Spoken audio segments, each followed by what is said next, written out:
There's never the perfect shoe. I think if I ever designed something I thought was perfect, I would probably just want to give up after that.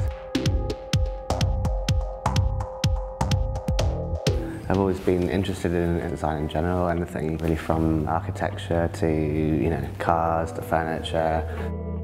I started working with Philip Tracy. I ended up sort of staying there for 5 years and sort of working in the shop and in the press office. And I guess that was the main sort of thing I learned off Philip, was to make sure you kind of have a point of view, not do anything that's kind of mediocre, I guess. I just sort of noticed that the shoes sort of seemed more like a sort of different decade and just didn't sort of seem to fit with the aggressiveness of the ready-to-wear and Phillips. I was sort of thinking, well, why is this? Why is there just no kind of focus on shoes, and everything is very sort of heavily kind of vintage referenced as well.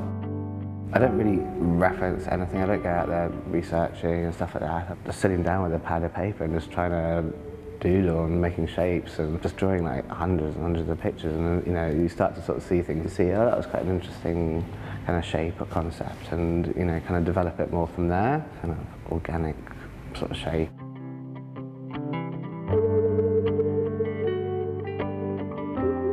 So I'm working on a new collection at the moment. I want it to be lighter, a bit more feminine. I guess more focus on sort of detailing, a little less on the platforms. The heels are a little thinner, a little more focus on edge detailing, and also a lot of colour, and I'm trying to experiment more with colour.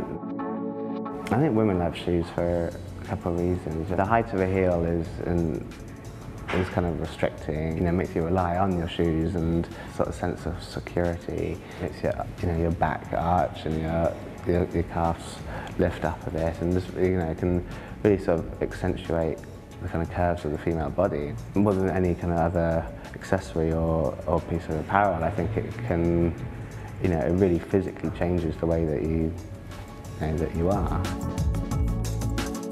Sometimes in this job it's like never ending. You finish one season, you've already had to start at the next season. I guess it's the sort of industry recognition and public recognition. It sometimes makes all those late nights worth it.